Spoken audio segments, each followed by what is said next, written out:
If you're looking for fresh ideas in your career, you're in the right place.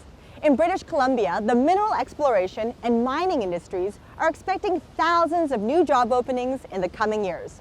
And here in Vancouver, you'll find an exciting hub of headquarters, as we're known as the world's leading center in exploration and mining. Women across the province are scooping up the opportunities, and you're going to meet 6 of them. They're fascinating women with fascinating stories, and they live anywhere from the big city to smaller communities to remote locations. Get ready to take a peek into their lifestyles and discover what it really takes to live the mining dream.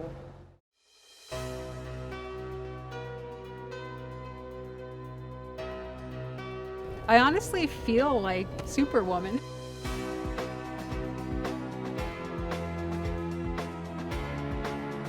It can be done. I'm proof I'm standing right here.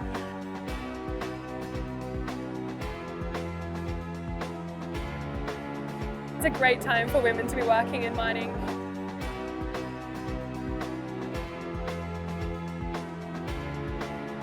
I chose Canada because it's a very strong country in the mining culture.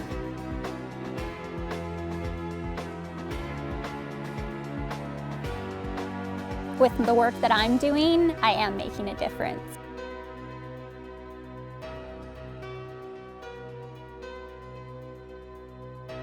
I love that I'm doing something different every day.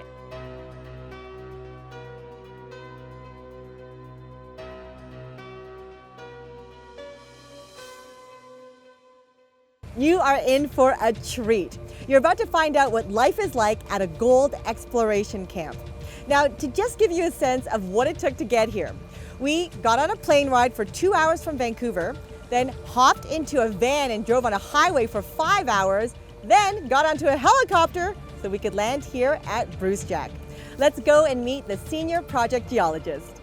Well, sometimes it's so fine you don't even see it. It's invisible completely. And other times we have the most spectacular specimen. To have that amount of gold in my hands and with such a regularity, it's just amazing. You know, you feel so fortunate. These things belong in a museum and they're just part of your office collection. I'm Susan Flasha, Senior Project Geologist for the Brucejack property. I'm here to find as much gold as possible. I like to call myself a gold digger. Explain what the last few years have been like for you, just working at this really exciting place. It's just been go, go, go. It's non-stop action, ultimately so rewarding. What do you love the most about your job? I love the diversity. I love that I'm doing something different every day. I could be prospecting one day, I could be trying to get fuel into camp another day, and then next thing you know, I could be digging a hole for an outhouse. Here inside the core shack, what happens? Well, this is the heart and soul of the Brucejack project. We target where we think we're going to hit our gold, we core into bedrock, and it all comes back here, and we're examining every single piece of rock to see if we can find, you know, the most finite little speck or that next big splash of gold, which that's what we're all hoping for, and we've seen a lot of it. So let's talk about camp life.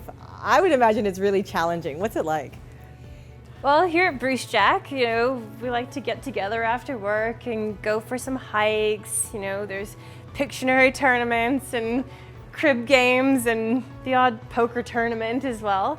You're working and living with everybody, and you get to know all of their eccentricities and quirks, and as much as they may annoy you, you love them as well, you know. And while you're at camp, how do you keep in touch with your friends and family? Here at Brucejack, we have internet, and we have phones, so we can, you know, use Wi-Fi and text back to our loved ones, or write emails, or send Facebook messages. Then there's always the good old phone. No cell service though. But do you still get a little bit homesick? You know, when there's lots of stuff going on at home, like a big event or a holiday, and you can't be home for it, that's when you usually miss it the most. But that's why you have your Brucejack family, and they cook you a big turkey dinner because you missed Thanksgiving, or they'll bring you a birthday cake. Yeah. So how was it that you got into geology in the first place? It found me. That's probably the best way to explain it. I went to university thinking I was going to become a dentist. And I took a geology course and I loved it. So I poured myself into geology. So what skills do you think it takes to become a good geologist? I think it's a good balance. You know, you need your hard sciences, you need your chemistry, you need a little bit of physics. You use all those different tools, but you also end up having that artistic side, you know, trying to think of things in 3 dimensions and trying to visualize where you're going to hit your next big gold structure or whatever you're looking for. Diamonds, copper, silver, you name it. Do you find that when it comes to division of labor, it tends to be that the women are in the office doing the data entry work, and the men are out in the field doing the hard labor? As a manager, I'm really trying to make sure that I'm not giving that bias, you know, give females the chance to go out and do some of the labor and give the males some of the chance to do more of the data work and the administrative stuff. It's a great learning experience in this industry for both. You need to know how to do both.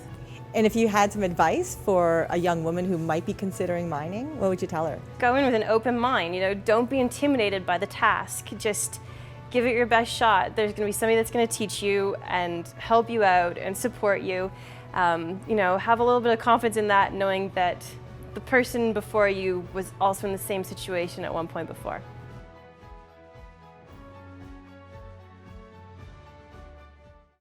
Wow, what a gorgeous place to work. We're near the proposed KGHM Ajax project, and we're about to meet the woman who coordinates their environmental site program. I'm passionate about the environment. We all care about the environment. We all live in this environment, and we want to keep it as beautiful and amazing and as wonderful as it is already. My name is Nicole Anderson. I'm the environmental coordinator for KGHM Ajax project. Nicole, as an environmental coordinator, what do you do in your job? I coordinate people to go out, and I go out myself and sample air, water, soil quality so that in a couple of years down the road, if and when we have a mine here, we can make sure that there's no big changes. I also work with site staff to ensure that everyone who's working on the project knows exactly what they need to in order to protect the environment. So tell me what your journey was getting into the mining industry. Well, in university, I took geography in environmental studies. I went straight into an environmental consulting company out of university, and I did a lot of work up northwestern BC, and I was traveling back and forth during my summers, doing 2 weeks in, 2 weeks out. So when this opportunity came up, it was an easy transition, and I was able to stay in my hometown and go home at night while still having a job here. What was it like when you first entered mining? Well, I was in mining camps, so it was a very male-dominated environment. And because I'm a little bit more shy and introverted, or I felt like I wasn't getting the respect that I needed to do my job effectively. So it was a little bit more difficult. So what did you do to overcome that? It took a little time before I was able to make myself a little bit louder and a little bit more assertive. The longer I was there, the more time I spent with them, I noticed people asking me about more environmental issues and about my job that I was doing there in particular and how it related to the project that they were working on. Somebody the other day sent me a video of them shooing a snake off the road because we have a wildlife program here that we implement. So it just shows that if somebody's willing to make that effort to help a little snake off the road, that there is more of an interest and more compassion towards the environment that's spreading around. I consider myself to be a very environmentally conscious person. I care about the environment. A lot of my own personal activities involve being out in the environment. People might think about mining a long time ago, 40, 50, even 30 years ago.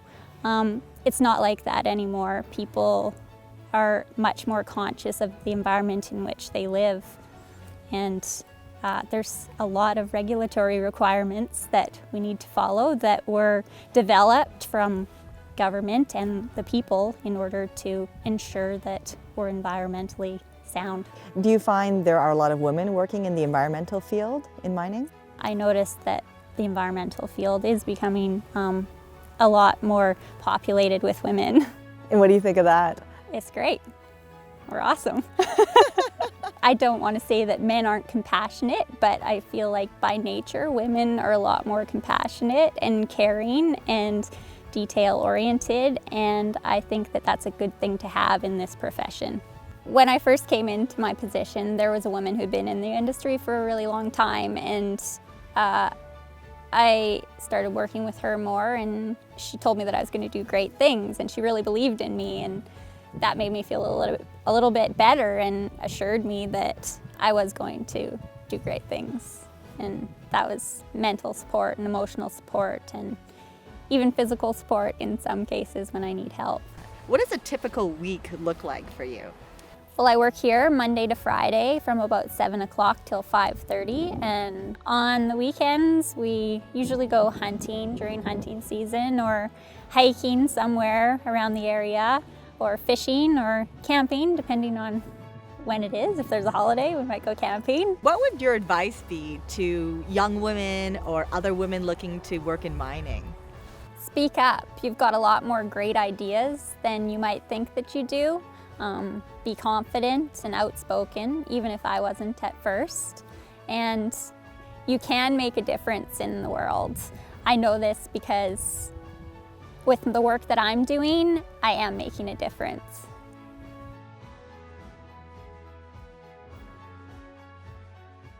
There's something really satisfying about being hands-on in your work. You can make a huge difference with your own two hands. Mary Breeley is a processing operations technician here at New Gold's New Afton mine. I've been often asked to go talk to different groups of young women and high school girls about what it's like to work up here. And one of their most common questions is about getting dirty. They are always worried about their hair, they're always worried about their makeup, and they're always worried about their clothes. And I just tell them it's easy, it washes off. You can go get your hair done more often. I go and get pedicures and manicures, and it's just dirt. Hi, my name's Mary Breeley, Processing Operations Technician here at New Gold New Afton. Currently, I do things like test the chlorine levels and make sure the filters are functioning properly at the water treatment plant. You often act as a mentor to girls in high school. Tell me more about that. I've met a girl at the gas station one day and she was telling me how that she signed up for her first year welding. She starts this year. It's amazing. That's amazing. It feels good. Is that important for you to show them that women can work in trades because you never had that experience when you were younger? That's exactly why I do it, because I didn't know that women can do it. So I like to make sure that they know, that other people know that you can do it. And it can be done. I'm proof. I'm standing right here. And it's doable. It's very doable.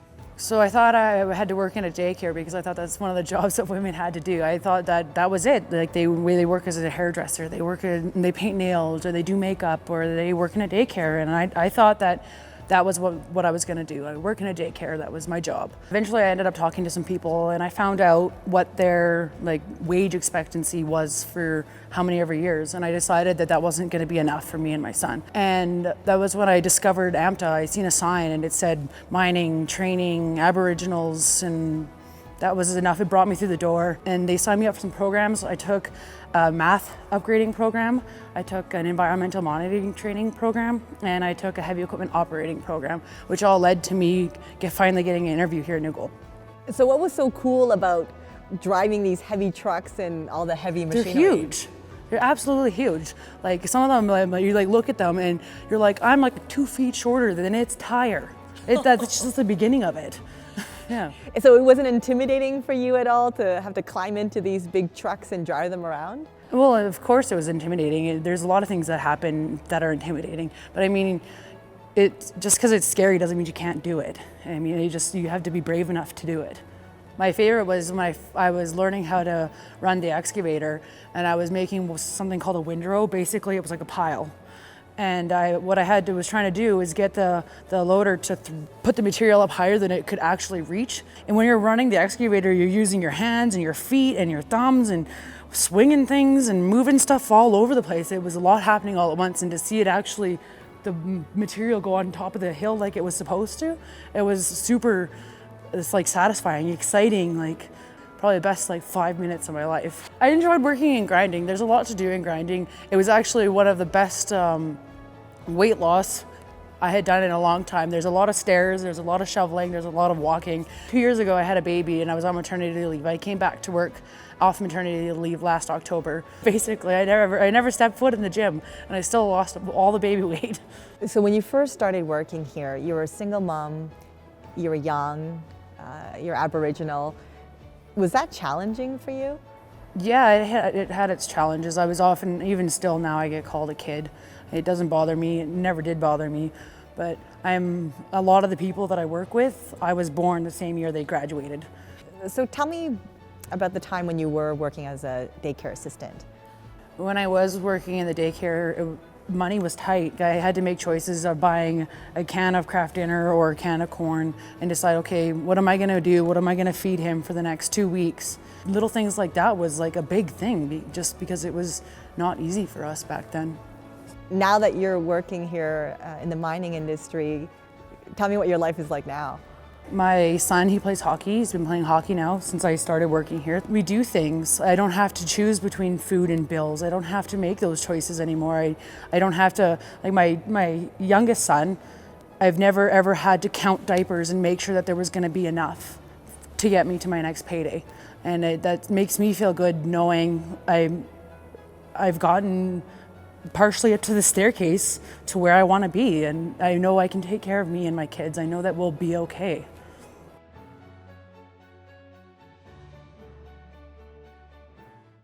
When you think of engineering in mining, images of big trucks in remote locations may come to mind. But a lot of planning and analyzing happens inside the city in offices like this. Denise Nunez is a senior engineer and lead metallurgist at JDS Energy and Mining, Inc. My name is Denise Nunez. I am a senior engineer and the lead metallurgist for JDS Energy and Mining. Well, I am a metallurgist, so I separate waste from valuable material like gold or copper. How do you go about doing that? Well, I have to first of all break the rock and then find a way to drive what I want one way and what I do not want in a separate ways. The flotation is, we make a slurry, so we mix the rock with water in the grinding circuit, and then we introduce bubbles to it, and when the bubbles rise, they carry what we need in the froth, and that's collected and sold as a concentrate. You came to Canada as a skilled immigrant, and now you're a Canadian citizen. What was the journey to get here? I came to Canada first as an international student. It started with the curiosity to get to know a different culture and live elsewhere. And I chose Canada because it's a very strong country in the mining culture.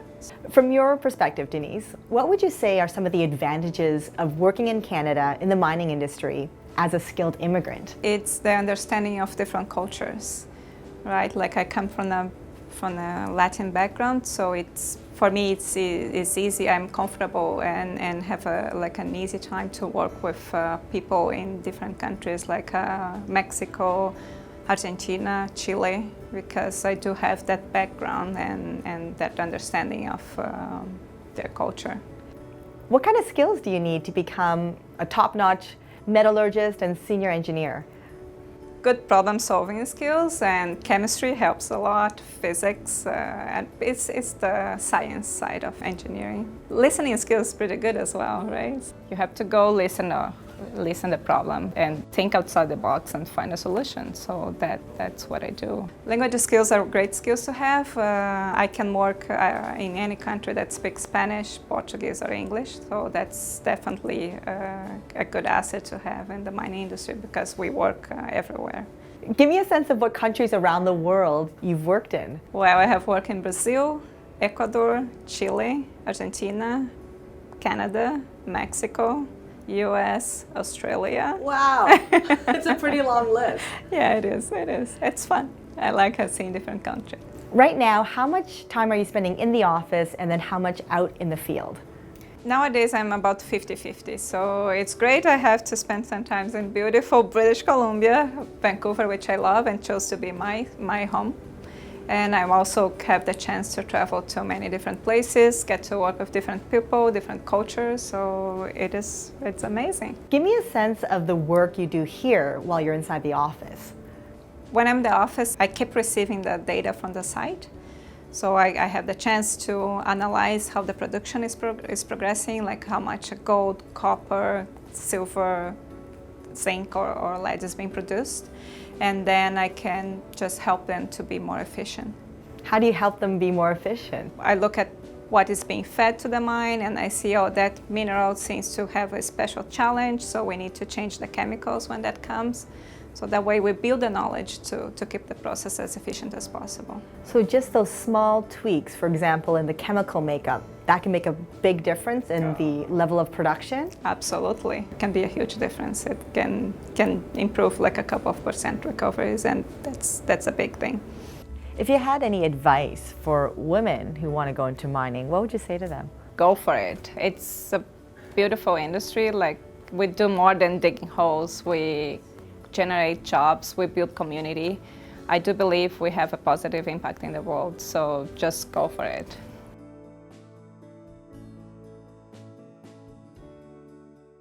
Mining operations have a lot of moving parts, which require a lot of engineering. Here at New Gold's New Afton Mine, Emily O'Hara is an environmental engineer. She's passionate about continually improving their environmental performance. I think right now it's a great time for women to be working in mining. You have so many opportunities. You can work in any area of mining. You're not limited by the fact that you're a woman. If you want to work as an underground miner, go right ahead. You can have that opportunity. And then not only that, you are one of a few women that have those skills and then can then take those skills to another job. So it really opens up a lot of doors for you. I'm Emily Ahura. I'm an environmental engineer at New Gold New Afton Mine. A large part of my job is annual reporting. So throughout the year, we do surface water, groundwater, air quality monitoring, a huge variety of monitoring, and then we report that annually to the government. So we grab all that data, we analyze it, see if there's any trends going up or going down, and then sort of write a summary and then submit that to the government. I wanted to be a vet for my entire life, basically, and then I kind of realized that maybe veterinary science wasn't going to be for me. I was like, maybe I want to be a physiotherapist. And I went to a presentation by a physiotherapist. She kind of talked about how the engineers had all the fun and then they made the money. And I didn't think anything of it. And then I had a really good career advisor at school. And I think because I was interested in biology as well, environmental engineering was the one that she suggested. I read the course description and was sold. So your life is going to be changing pretty soon because you have some news. Yeah, I have a baby on the way. I'm 21 weeks pregnant, so... Congratulations! I'm nervous, but it's exciting. I'm going to have the opportunity to split my mat leave with my husband, so we were able to do that, which is really great, that he can have the opportunity to stay home. And then also because we have a lot of really exciting projects coming up, I don't feel like I'm missing out on too much. I have FOMO for work, it's really lame. So you have fear of missing out projects here at work. Exactly. Because you'll be at home with your new baby. I'll be at home with the baby and I'll probably be calling my boss and asking what's going on. Or actually I have a spy because my husband works here, so he can come home and tell me what's going on. He's a metallurgist, and when they were starting up New Afton Mine, they needed a metallurgist for commissioning, and they also needed an environmental person to come and implement environmental management system. So we got transferred. We were really lucky. How convenient for both of you. Super awesome. And that is a really good thing about working in the mining industry, is that there's so many opportunities. You can travel basically anywhere in the world that you want. So if you want to go to Australia, there are mines there and people will take you. There's jobs. Can you give me a sense of what the work culture is like here at New Afton? It's actually pretty relaxed. People might be surprised to think it's not all clock in, clock out. I work in the office. We have a thing called freedom and responsibility, which means that if I want to come in early and do some work, I can leave early. If I have an appointment, if I need to pick someone up from daycare. So it can be quite flexible. We're living in Kamloops. We don't have an hour commute. It's easy to get to work on time. It's easy to run into town and do stuff as well. So it's really great for me. Talking about the commute, how long is your commute coming in from Kamloops? I think from leaving my front door to being at my desk, it's less than 15 minutes. Wow. Yeah, it's great. It's so great.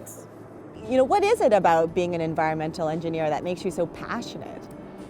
I really like the huge diversity that we have in our jobs. So as an environmental engineer, you can kind of go into any sort of field. So you can do project management, you can do consultancy, you can do sustainability, you can work in mining.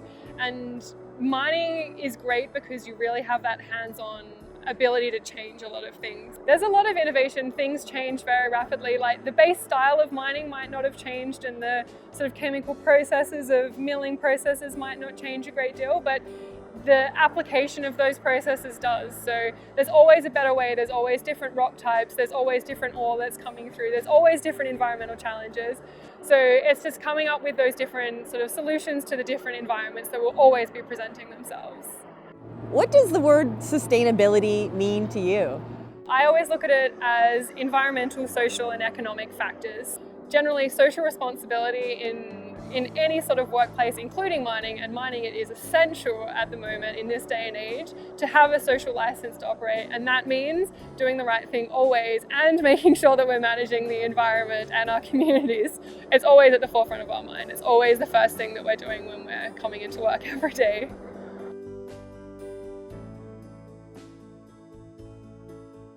It's hard to imagine that you can transform a chunk of rock like this into copper.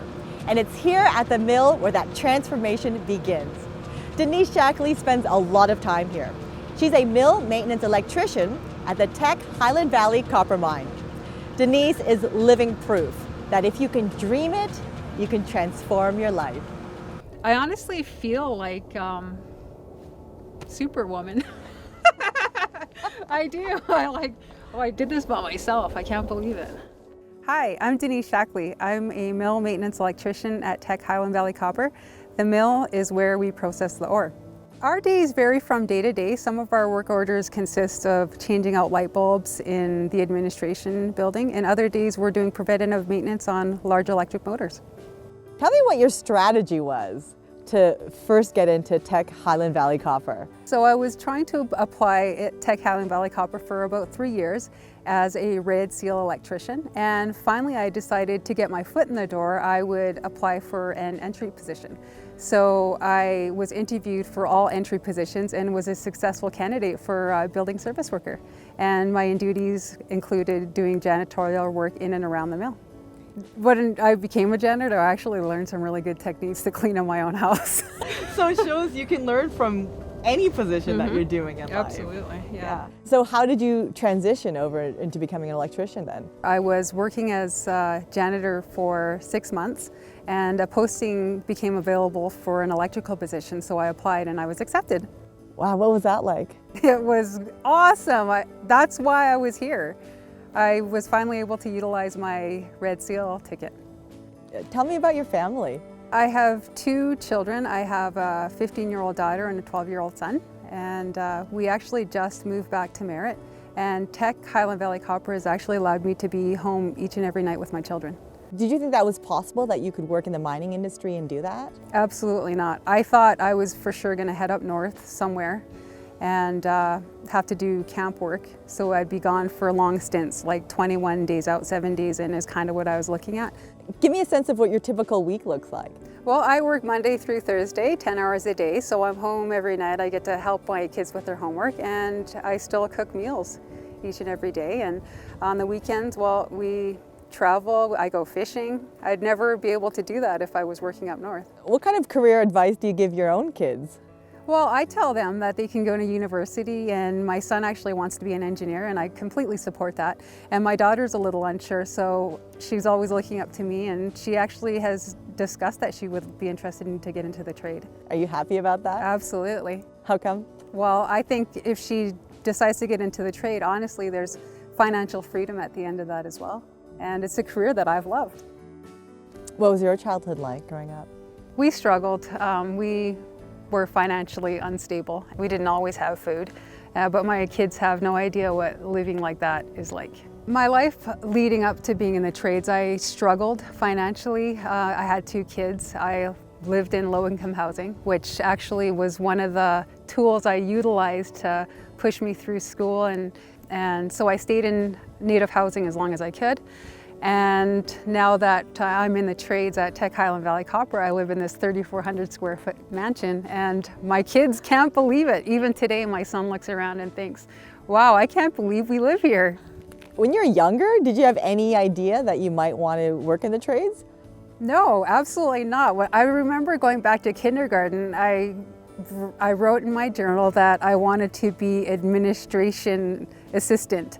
I used to work in banking, and I wasn't happy with my career at that time. Did you feel like you got good advice when you were younger? Absolutely. My younger brother actually was my first mentor, and he's the one that talked me into getting into the trade. The Trace Discovery program actually helped a lot because it was a trace discovery geared towards women, so we all had no experience in the trades. I honestly didn't know what I was getting into. I wore high heels and honestly lipstick.